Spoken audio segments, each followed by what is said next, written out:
গতকাল পূর্ব মেদিনীপুরের ভগবানপুর 2 নম্বর ব্লকের অর্জুননগর এলাকায় অনলবেড়িয়া গ্রামে রাতের অন্ধকারে বিজেপির কার্যকর্তাদের বাড়িতে রীতিমতন হামলা চালানোর অভিযোগ তৃণমূল আশ্রিত দুষ্কৃতীদের বিরুদ্ধে। ঘরদোর ভাঙচুর, লুটপাট এবং মহিলাদের শ্লীলতাহানির অভিযোগ তোলে বিজেপি। এই এলাকায় আজ বিজেপির প্রতিনিধি দল পৌঁছয়। কাথি, খেজুরি এবং ভগবানপুর বিধানসভা 3 বিজেপি বিধায়ক ঘটনাস্থলে গিয়ে আক্রান্ত পরিবারগুলোর সাথে কথা বলে এবং তাদের ঘরবাড়ি ঘুরে দেখেন এবং পাশে থাকার আশ্বাস দেন। অত্যন্ত পরিবারগুলোর দাবি, তারা বিজেপি করার কারণে তাদেরকে আক্রমণ করা হয়েছে। তারপর সেখান থেকে সোজা ভূপতিনগর থানায় এসে পুলিশের সাথে কথা বলেন উত্তরকাথি, খেজুরি এবং ভগবানপুরের বিধায়ক। যতই ভোট এগিয়ে আসছে ততই সন্ত্রস্ত হয়ে উঠছে এলাকা। আতঙ্কের মধ্যে রয়েছে এলাকার বিজেপির পরিবারগুলো, যদিও এই অভিযোগ ভিত্তিহীন বলে দাবি তৃণমূলের।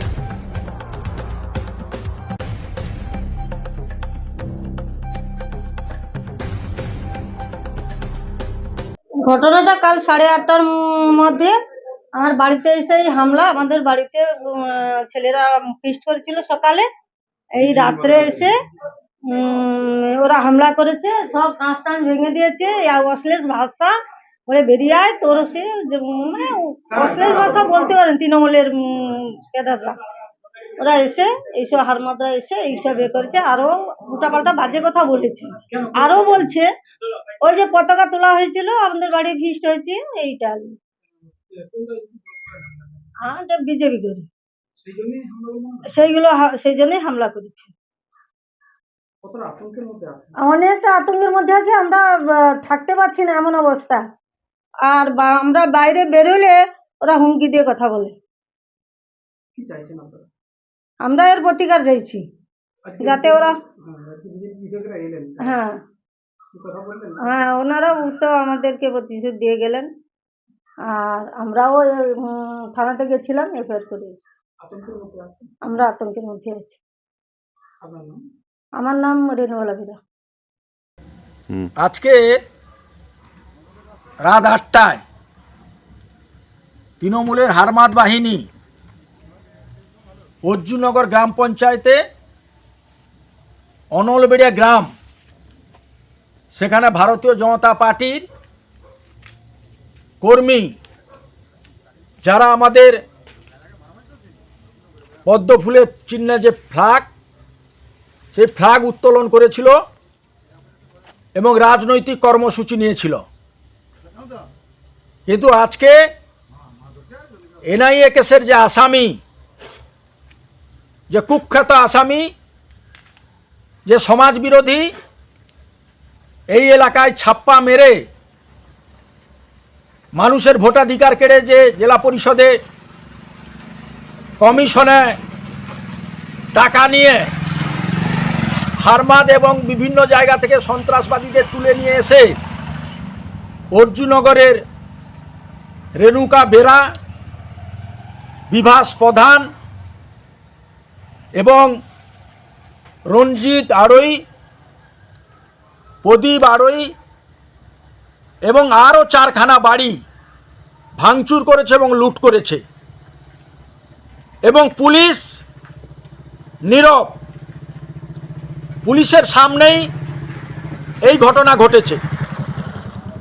আমি তৃণমূল কংগ্রেসের এই হারমাদদের সতর্ক করে দিচ্ছি এবং পুলিশকেও বলে দিচ্ছি, এর উত্তর কিন্তু আমরা দিতে জানি এবং উত্তর আমরা দেব।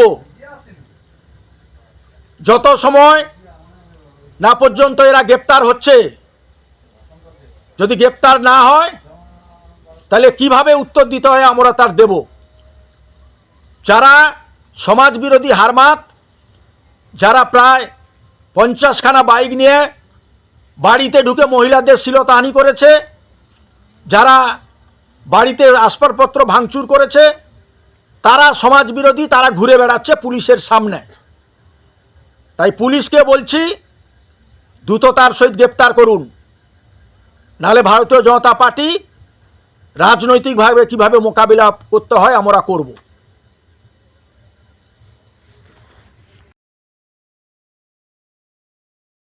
প্রকৃত যারা একসময় তৃণমূল কংগ্রেসকে নিয়ে এসেছিল, যারা ভেবেছিল অনেক পরিবর্তনের স্বপ্ন আশা নিয়ে, সেই তৃণমূল কংগ্রেস আর নেই। সেই জায়গায় কিছু সমাজ বিরোধী, এন্টি সোশ্যাল মাতাল মদ্যপ্ত তারা সমাজবিরোধী, কাটমানিখোর, চোর, ডাকাত জুটেছে। তারা দেখেছে যে আর কোনো উপায় নেই, পায়ের তলায় মাটি নেই, মানুষ নেই, সব মানুষ সরে গেছে।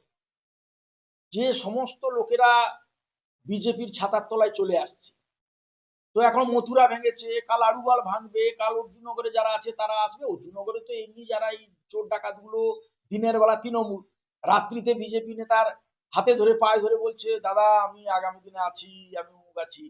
আর তার মাঝখান থেকে কিছু এই যে কাটমানি ফানি নিয়ে, কিছু কমিশন নিয়ে কিছু যারা আছে তারা কাজে লাগাচ্ছে। তারা দেখছে যে তোদের মদ দিয়ে দিলাম, মাংস দিয়ে দিলাম, তোরা একটু যা বাড়ি ভাঙচুর কর, কিছু লুট করে নিয়ে আয়, এ কর ও কর সে কর, করছে।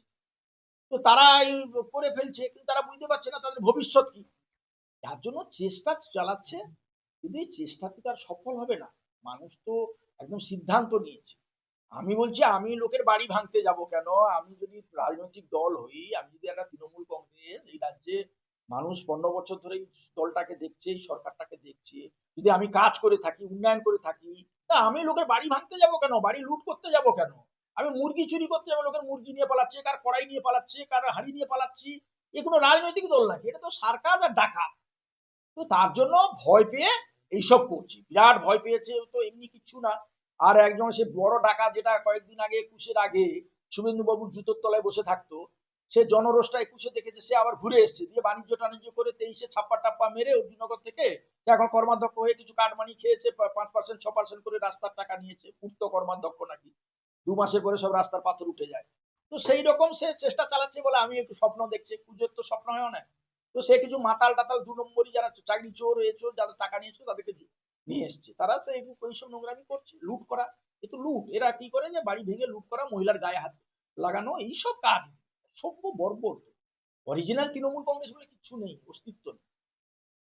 তো প্রথমে বললাম তৃণমূল যে কিছু করেনি, তার পরিষ্কার কারণ হচ্ছে যে তৃণমূল 15 বছর ধরে যদি কাজ করতো, তাহলে আবার পাঁচালি আমি কেন বার করব? তৃণমূলের উন্নয়নের পাঁচালি, পাঁচালি কি?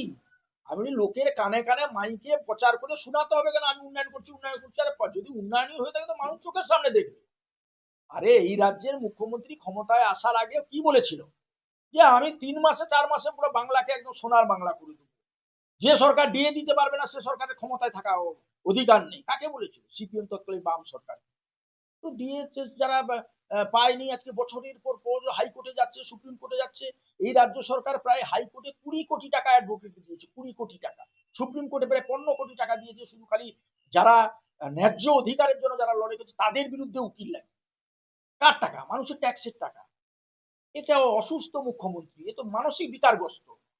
এই মুখ্যমন্ত্রী তার অ্যাক্টিভিটিস, ভাষা, আচার আচরণ কোন যুক্তরাষ্ট্রীয় রাষ্ট্রে কোন অঙ্গরাজ্যের মুখ্যমন্ত্রী তারা এইভাবে করতে পারে না, কোন সারা ভারতবর্ষে খুঁজে। তো তিনি চান না, যুক্তরাষ্ট্র সিস্টেম মানেন না, কোন গণতান্ত্রিক পদ্ধতি মানেন না, তিনি সংবিধান মানেন না। তো সেই রাজ্যে আর কি উন্নয়ন করবে? যার জন্য ছোটদের পাঁচালি বাজাচ্ছে। অর্জুনগরে যারা আক্রান্ত, যেসব পরিবারে যারা মায়েরা, বাচ্চা, যার বাড়ির ঘর ভাঙচুর, জিনিসপত্র নিয়ে পালিয়ে গেছে, সেখানে আমাদের বিধায়কের টিমরা গেছিলাম, আমাদের মন্ডল সভাপতি সহ সকলে গিয়ে ওখানে আশ্বস্ত করেছি। আতঙ্কিত মানুষ, সাধারণ মানুষ, গরিব মানুষ, খেটে খাওয়া মানুষ আতঙ্কিত। তো সেখানে আশ্বস্ত করেছি। পুলিশের কাছে এসে থানায় আমরা আমাদের বক্তব্য রেখেছি, যারা সমাজ বিরোধী তাদেরকে ধরতে। পুলিশ আশ্বস্ত করেছে, কিন্তু পুলিশ কতটা করবে পুলিশই জানে, এটা বাংলার মানুষও জানে। দেখা যাক আগামী দিনে কি হয়।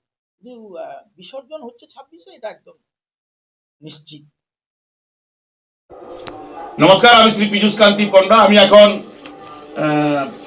আমাদের পটাশপুর 1 নম্বর ব্লকের বারমক্ষল গ্রামে আমার এক সহকর্মী সহযোদ্ধার বাড়িতে এসে উপস্থিত হয়েছি। আমরা আমাদের প্রিয় নেত্রী মমতা বন্দ্যোপাধ্যায় এবং আমাদের প্রিয় নেতা অভিষেক বন্দ্যোপাধ্যায়ের নির্দেশ অনুযায়ী উন্নয়নের পাঁচালীর যে মানুষের সঙ্গে কথা বলার যে সুযোগ আমাদের দিদি এবং আমাদের নেতা করে দিয়েছেন, বাড়ি বাড়ি প্রচার একশো আমরা সে বেরিয়েছি। তো আজকে কিছু খবরে দেখলাম, কিছু নিউজে দেখলাম, এগরা পৌরসভার পৌর প্রধান, তাকে গতকালকে পুলিশ অ্যারেস্ট করেছে। সে নিয়ে বিজেপির নেতারা অনেক অকথা কুকথা বলছেন। এগরার পৌর প্রধান স্বপন নায়ক মহোদয় দুর্নীতির সঙ্গে যুক্ত হয়ে গেছিলেন, এটা দলের কাছে খবর পৌঁছে গেছিল। তাই রাজ্য তৃণমূল কংগ্রেসের নির্দেশে তাকে আমরা পদত্যাগ করতে বলেছিলাম, তিনি পদত্যাগ করেননি। দলের নির্দেশ অনুযায়ী তার বিরুদ্ধে অনাস্থা এসেছিল। সেই অনাস্থার যেদিনকে ভোট হওয়ার কথা ছিল, তার আগের দিন রাত থেকে তিনি বিজেপির কাউন্সিলরদের নিয়ে ঢুকে পড়েছিলেন পৌরসভার মধ্যে। বাক বিতণ্ডতা হয়, সেদিনকের মতো মিটিং স্থগিত হয়ে যায়।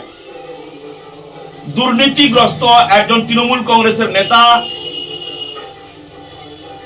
যাকে দল পদত্যাগ করতে বলেছিল, যার বিরুদ্ধে প্রশাসনিক ব্যবস্থা নেওয়া হবে, তার ব্যবস্থা শুরু হয়ে গেছিল, সেই ধরনের এক নেতাকে, দুর্নীতিগ্রস্ত নেতা অর্থাৎ স্বপন নায়ক মহোদয়কে সমর্থন করলো কারা? বিজেপি। তৃণমূল কংগ্রেসে থেকে তৃণমূল কংগ্রেসের পদকে ব্যবহার করে যারা দুর্নীতির সঙ্গে যুক্ত হয়েছিলেন, এ ধরনের অনেক নেতাকে বিজেপি গ্রহণ করেছে, তাদেরকে শেল্টার দিয়েছে। মুখে বিজেপি দুর্নীতির কথা বললেও কাজকর্মে কিন্তু বিজেপি দুর্নীতিকেই প্রশ্রয় দেন। দুর্নীতিবাজ লোকেদের সহযোগিতা নিয়ে তাদেরকে সহযোগিতা করেন। তার অন্যতম প্রমাণ স্বপন নায়ক মহোদয়। আমি স্বপন নায়ক মহোদয়কে পুলিশ অ্যারেস্ট করেছেন, তাকে আজকে কোর্টে পেশ করা হয়েছে। আইনের পথে চলবে। তিনি একটা জমি কেন্দ্রিক মামলায় তিনি অ্যারেস্ট হয়েছেন। তাতে বিজেপির এত দুশ্চিন্তা কেন? বিজেপি স্বপন বাবুকে নিয়ে অনেক কথা বলছেন, তো বিজেপি দুর্নীতিবাজ দল, দুর্নীতিগ্রস্ত মানুষকে সহযোগিতা করে, তাদের সহযোগিতা নিয়ে দলকে সমৃদ্ধ করে। আর একজন দুর্নীতিবাজ লোক, যাকে টিভির পর্দায় সারা বিশ্ব দেখেছে, শুভেন্দু অধিকারী, যিনি বর্তমানে বিজেপির নেতা। আপনারাই ভাবুন যে মুখে এক কথা, কাজকর্মে যে অন্য কাজ করে বিজেপি। আপনাদেরই ভাবতে আমি অনুরোধ করব। তো দুর্নীতি কে মমতা বন্দ্যোপাধ্যায় প্রশ্রয় দেয় না, তৃণমূল কংগ্রেস প্রশ্রয় দেন না, তার জ্বলন্ত উদাহরণ আপনাদের সামনে পেশ করলাম। আর একটি ঘটনা, গতকালকে রাতে আমি শুনেছি আমাদের গতদিনের তৃণমূলের নেতা, আজকের বিজেপির নেতা শ্রদ্ধেয় শিশির অধিকারী মহোদয়, তিনি ভগবানপুর 2 নম্বর ব্লকের অর্জুননগর গ্রাম পঞ্চায়েতে মিটিং করতে গেছিলেন। তার মিটিং করে আসার পরে, যেখানে গিয়ে তিনি নাকি মিটিং করছিলেন, কয়েকটি ঘরে নাকি হামলা টামলা হয়েছে, এইসব ধরনের কথাবার্তা ঘটানো হচ্ছে। সেই ঘটনা নাকি তৃণমূল কংগ্রেস ঘটিয়েছে।